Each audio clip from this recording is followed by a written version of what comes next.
I bet you guys thought I was gonna come through the door, huh? No, that's what a normal person would do. For those of you that are new to my channel and you wanna know why I am the way I am, there's a link up above.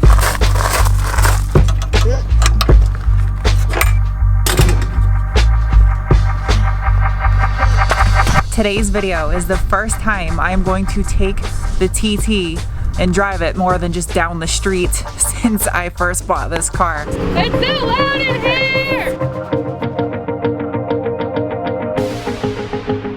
Everything should be good to go now for me to drive this car to go get an exhaust put on it.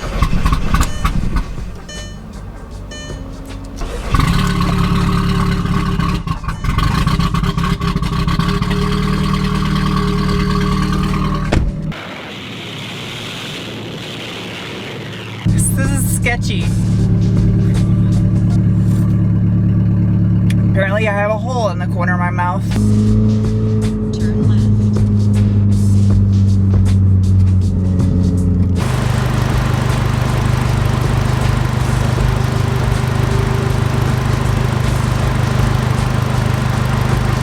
I just came back to my house. I didn't really make it that far down the road and the car started running hot again. The fans are on, they're blowing high. The coolant is topped off. It's got fresh, brand new coolant in there. It's really annoying. I'm gonna drive it to big time and just keep an eye on it. I'm not gonna let it get any higher than it is right now. As long as it doesn't go like one little notch above the normal range. This is really aggravating though.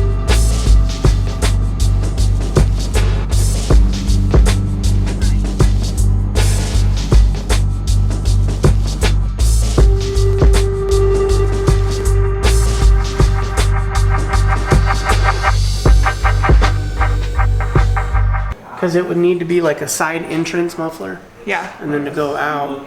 But it'd almost be easier to find like a resonator go in line. A resonator. K-tuned makes a really nice round muffler Really? that might be able to fit in there. And then this way you just come back and then you just wire it from right here out to each side. That'd be really easy, yeah. Oh, I don't think I've ever seen this one then. No, it's been three and a half years since it's been on the street. Was it originally a Cobra or is it just a No, it's all parts off my real 93 Cobra. Oh, is it like the original 5.0 No. or? This is a dark block 369 cubic inch wheel. Oh. So now it's gonna have an auto behind it, and we pulled it apart to gap the rings, and we're gonna hit it with nitros now. Make it go fast. Does it have turbos too? Or? No. Oh, really? Just all nitros. motor? Oh, wow. Oh, this was a Boss? Yes, this is a Boss 302 Laguna Seca edition. Oh, Right. really? That was all. So they bought, you know, a What? tourney car and did this with it. That's crazy. Isn't it? It's only got like 7,500 miles, original miles on body and chassis. Why would they choose to do this to a Boss? Too much money. Yeah, some rich guy. That's so crazy. I saw the Boss when you opened it. I was like, wait, what? Yeah, it's pretty crazy because these cars are worth, A when you lot. buy a Laguna Seca car, they're worth a lot of money. Yeah. And they're made to turn. Yeah. And then you turn it into And a straight line this car. won't turn. You know, this has got a solid 9-inch conversion in it. So it's got a Moser Fab 9-inch. That's so, oh man, I can't believe someone did that to a Laguna Seca. Yeah, it's got a T56 Magnum in it. How much power does it make? Well, at the wheels it was 1333, so probably 15 plus at the 1500? motor. Oh my god.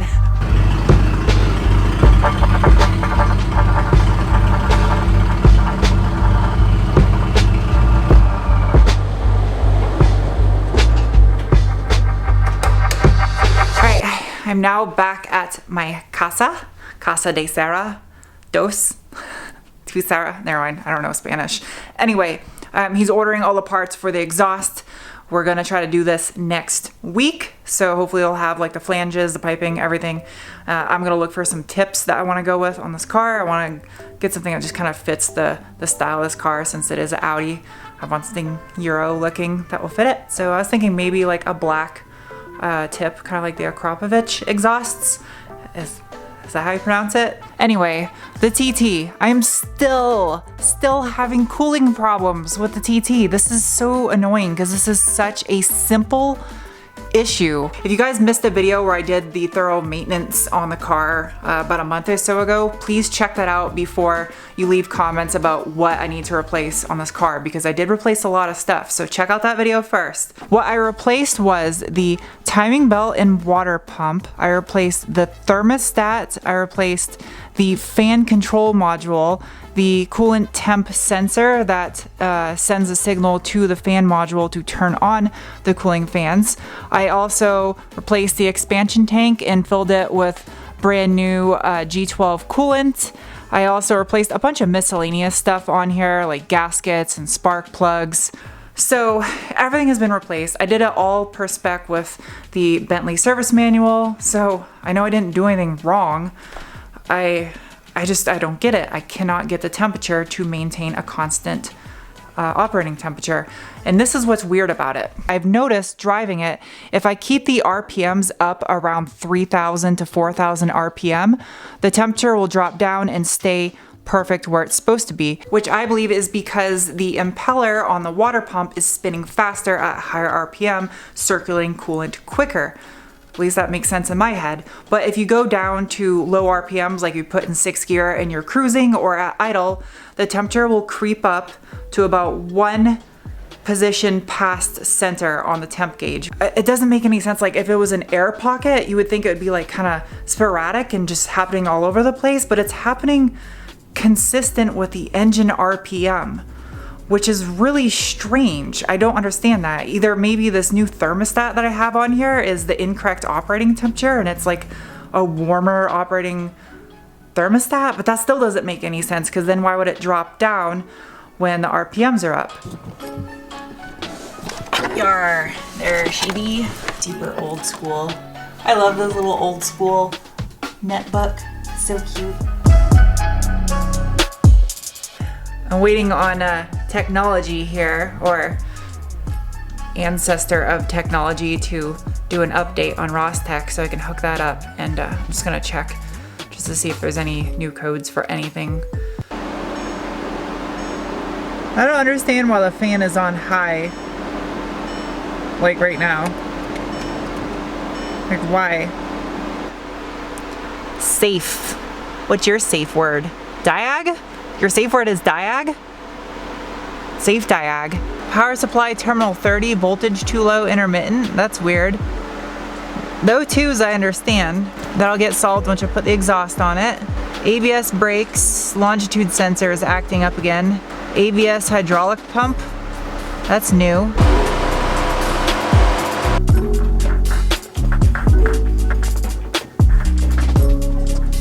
I got this corner over here jacked up, so it is now, without question, the highest point. I'm just gonna start it now and let it run with the cap off the expansion tank, and I'm gonna squeeze the coolant hoses and see if I can burp some air out of here. I don't know what else to do. I don't have a vacuum bleeder, so, and I'm not gonna buy a vacuum bleeder just to do this. I'll go to someone that has one and borrow it just to do it if I have to.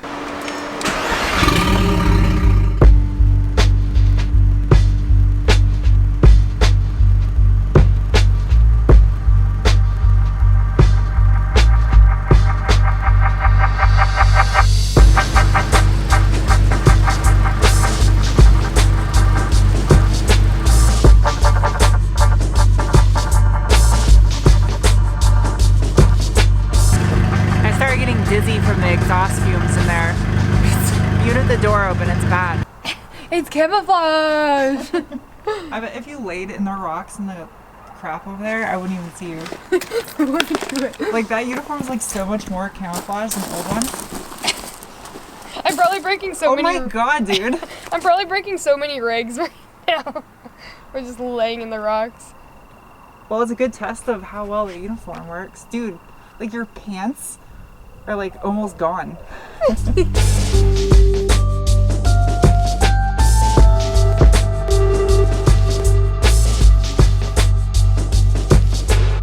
You guys aren't gonna be able to really see me because it's dark out, but I'm gonna drive the car again. I'm gonna go take it for a drive and see how this this coolant temp stays, because I let it run like 20 minutes and it stayed perfect. But it's really weird because when I put the new fan controller in, it did the same thing. It wasn't until I was actually driving it. Maybe it's because I put a load on it. I don't know.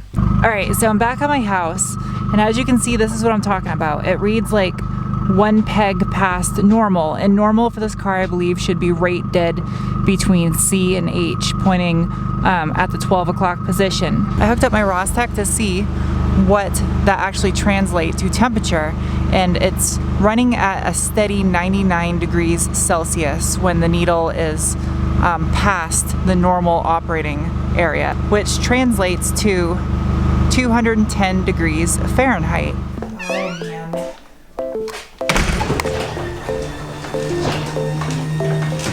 I did some thinking on Teeter Tot last night, and off of the readings that I gathered from the VAGCOM, I'm starting to believe it is not an electrical issue because my cooling fans are on. They're on high nonetheless, so that doesn't make any sense. There is a possibility, perhaps maybe the gauge itself is incorrect. And this is what it's showing, 13 degrees Celsius, which is 55 degrees Fahrenheit. Maybe, possibly, that second temp sensor is reading a false reading. I'm a complete idiot. There is a second temp sensor on the side of the block. I did not replace that one. I just replaced the one on the side of the radiator. So this one is just the coolant sensor that sends a signal to the gauge. And I never replaced this one because originally I did not know there was 2 temp sensors on the car. I just thought the one on the radiator was the only one, which doesn't make any sense because that measures the coolant at the radiator, not the block.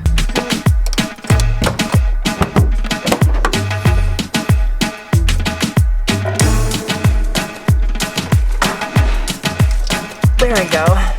If this new sensor is not it, then it has to be mechanical because I've replaced everything electronic in this circuit. This is so stupid. This is such a simple system.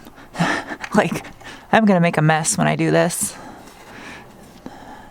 That's okay though. I don't care.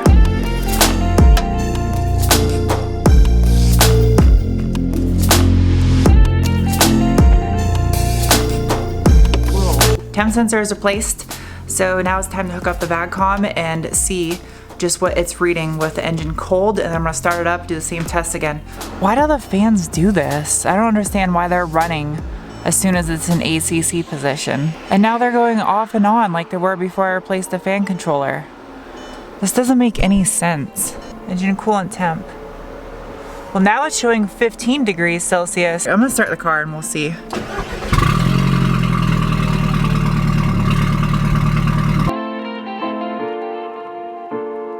Well, I've been driving the car for a couple miles now. I got on it quite a few times to get it nice and warm, and showing 92 degrees Celsius. The temp gauge is still right smack dab in the center.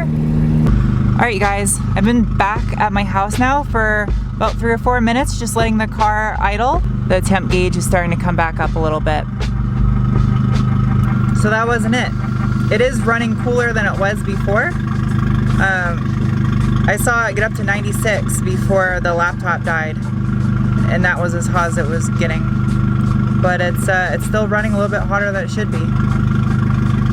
It shouldn't be getting any hotter than like 90 degrees Celsius, I don't think. I don't know. It's gotta be either air in the system, or that thermostat I got was bad, or I need a new radiator, which I guess it's possible. Before I wrap up this video, the guys at MotionAutoTV, Junkyard Dave and Trevor, they reached out to me because Trevor is doing a giveaway. He's giving away Big Dirty, his old Super Duty pickup truck, and BMW E46 truck car. There's a link in the video description below. Check it out. I'm just doing this purely to help these guys out because they reached out to me and say, hey, could you help spread the word? And I've been watching Motion Auto for like a year and a half at least since he started the Supra build. So I want to help those guys out. So check out the link below, and the way it works is like you just buy some of his merch, and that submits an entry to win the car. I think it's like every $5 or something. I'm sorry, Trevor and Dave, if I screwed that up, But anyway, I want to help those guys out because they're cool people. I actually got to meet Trevor when I was at SEMA, and you guys have seen Dave a couple times on my channel, so help those guys out and go check out below to get to win Big Dirty in a BMW. That'd be pretty cool. Maybe I should enter. No, I got enough cars. Anyway, I'm gonna hurry up and edit this so I can get back to working on this thing, because this is really bothering me, having such a stupid problem on this car. All right, I'll see you guys soon with another video, and have a happy Thanksgiving if you live in America. Bye.